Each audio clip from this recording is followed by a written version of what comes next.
Hello, Tony here. Hope you're well. Today I'm talking about the Caribbean island of Jamaica. Jamaica is quite a popular tourist destination. I think it's the third most popular island in the Caribbean after Dominican Republic and Puerto Rico, although I think those places are probably considered to be cheaper than Jamaica is. Jamaica is a fantastic place. There's so much to see there, so much to do from obviously the beaches, you've got the jungles and the mountains, you've got the history, you've got the culture, and so on. There are, however, quite a few things you should be aware of before you head over there. So today I'm going to tell you what to know before you go to Jamaica. First things first, a bit of background on Jamaica. Geographically, Jamaica is about 7 or 8 hours flight from London. It's in the Caribbean Ocean. It's the third largest of the Caribbean islands behind Cuba and Hispaniola. Now, Jamaica itself is roughly 11,000 square kilometres in terms of land mass, which is 4,200 square miles or so.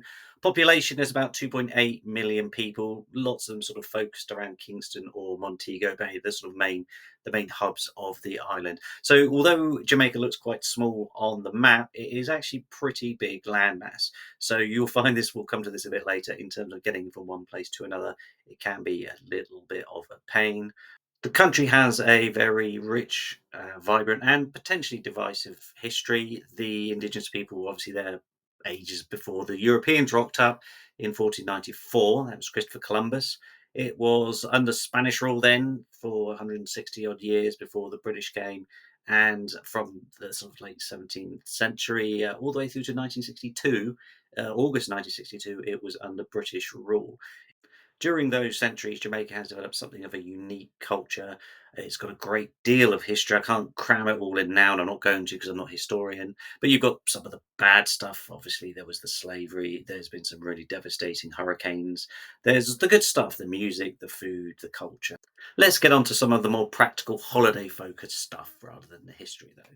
Second point I had to think about is when to go. Jamaica has a tropical maritime climate, being plonked in the middle of the Caribbean Sea as it is. That means temperatures are pretty consistent across the year. Averages are sort of 25 to 30, give or take. So, at least on paper, it's a good place to go year round. However, there's a couple of caveats to that. I think probably the best time to go is sort of late December through to maybe April, May. That time frame I found is when the weather's its most pleasant. It's still warm, sort of mid-20s, but it's not too clammy, it's not too close. There is also less rain, so you're not going to have those massive torrential downpours. You will probably maybe get one or two, but it's less likely that time of year. The other times to consider is we've been, for example, in the summer a few times, in fact, not just Jamaica or the Caribbean. That's probably when it's the most humid and it can be pretty intense. So, whilst it may be 30, 31, 32, it feels a lot hotter because the air is so tight and you will sweat a lot. So, beware of that. It does tend to be a little bit cheaper actually to go in those summer months, probably for that reason. And the weather can be temperamental.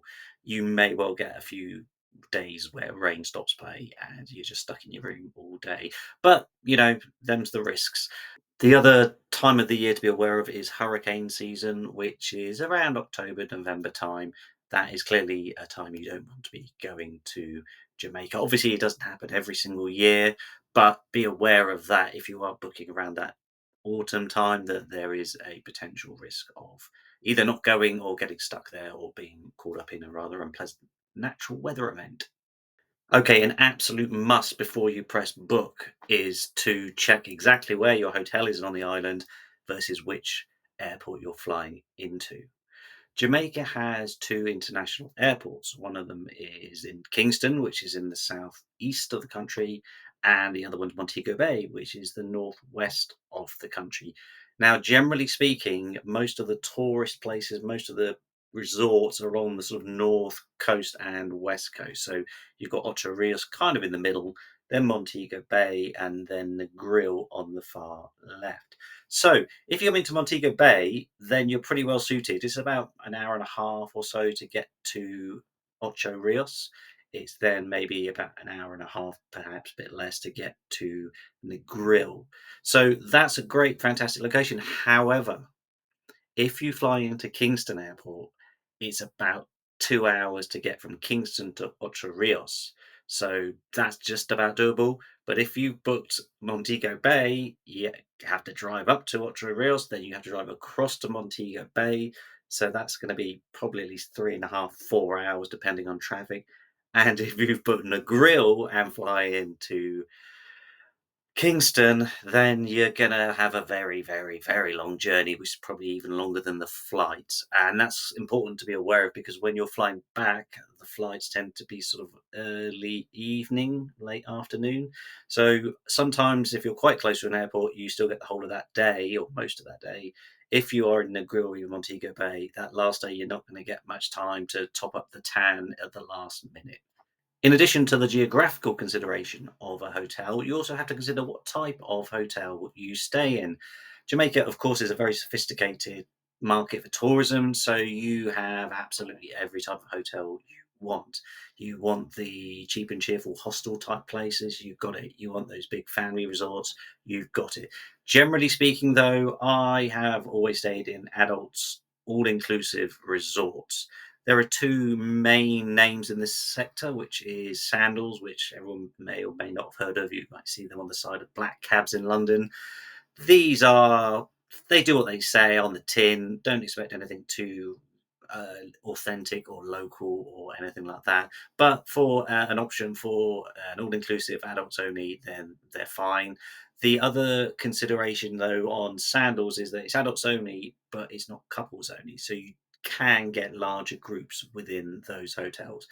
Couples resorts, handily titled couples, is geared towards couples. So there's a few of those dotted around. They tend to be a lot more low key, less of a sort of party atmosphere.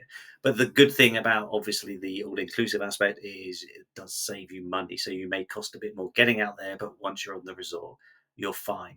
The other factor of being on a all inclusive or a decent resort is safety. Luckily, security is really good in most places. There's people on the doors, on the gates. They scan, let people in, all vetted. So for peace of mind, definitely stay on a resort. And as we're on the topic of safety, it's worth noting that Jamaica has some pretty dodgy areas. Spanish Town, especially parts of Kingston and all that sort of stuff. So do not go to these places on your own. Keep your wits about you because there are obviously gangs there. There's criminals. They may target you for muggings or robbings or even worse. So keep your wits about you. And if you are going to go to those places, try and do it on an organized tour. But also, generally speaking, if you're out and about and you wander off your resort or start wandering through various towns, you may get a little bit of attention from people. So just keep your wits about you. It's of course worth stressing that that is a very small portion of Jamaican society. Most Jamaican people are absolutely lovely. They are funny, they are friendly, they are warm, they are courteous, they are polite. They don't take themselves too seriously. So you're going to love the people. There's a few quirks there. One of them would be what they call Jamaica time. So don't expect people to always be slapdash on time. You may be waiting some time for either pickups or service. But that's what's the rush? You're on holiday. Just relax, take it easy. The other thing is the language, the patois. They do encourage you to say the old yeah man and all that stuff. So don't worry about causing any offense.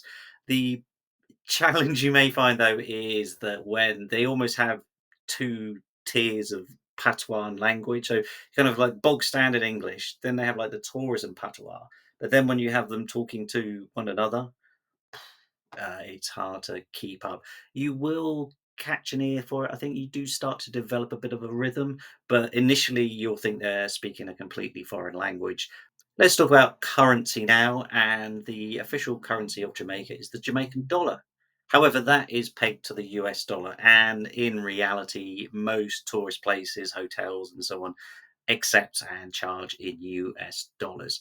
However, it is worth taking a few Jamaican dollars along with you if you can. It's more so for the local economy, which is if you stop by to buy some bananas or something from somebody by the side of the road, they're not going to want faffing around with the bureau de change style exchange. So yeah, take both, but you can get by with US dollars. There are quite a few local rules you also need to be aware of in Jamaica. Despite the kind of Rastafarian vibe you get over there, if you're thinking you're going to go over and easily get weed and smoke everywhere, that stuff's not going to happen. That's illegal. Public nudity is illegal. Actually, swearing is also illegal. And be careful of this one too, as if you're come from certain Western cultures, this might not be an issue, but camouflage style clothing is also illegal. So have a read up on some of the rules and regulations and don't fall foul of that. One thing you should not do in Jamaica, if you can avoid it, is to drive. The country has a very notorious reputation for its driving etiquette or lack of, and it can get a little bit hairy. There are some roads, for example, where uh, we were going up the Blue Mountain and it was a cliff face, and I was literally leaning to the other side of the bus. Not that that would have actually helped us falling off the cliff. So yeah, don't drive. I think the fatality rate in Jamaica is quite high per capita in terms of motorway deaths. So if you are going to do something, make sure you do an organised tour or a taxi. A caveat to that, of course, is that taxis are also quite expensive. So if you are going to book a taxi, make sure you don't shortchange them. The food in Jamaica is really good. It's quite earthy. It's quite honest. It can be quite spicy, but if you get the chance to sample some stuff, please do. The goat curries are fantastic. The ackee and saltfish for breakfast, you wouldn't necessarily think it, but that's really good. Another food and drink tip for you is about the rum. Jamaica is famous for rum, and rightly so.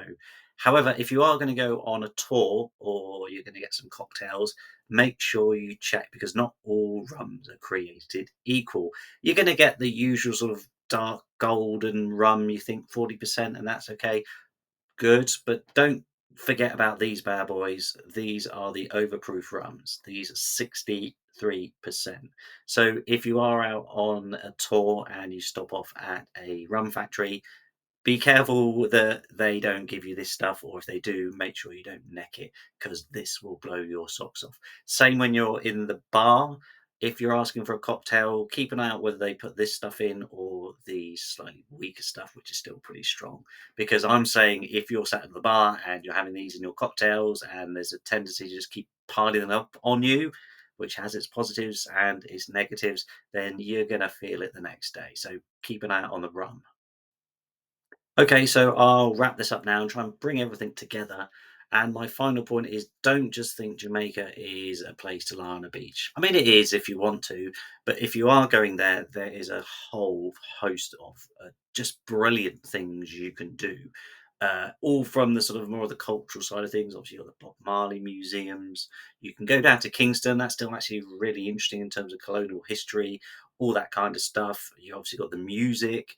You've got the food. You've got the great outdoors, so if you wanna go zip lining, you go zip lining. If you wanna go speed boating, you can go speed boating. If you wanna climb up waterfalls, you've got Dunn's River. If you wanna swim with dolphins, you can go to Dolphins Cove.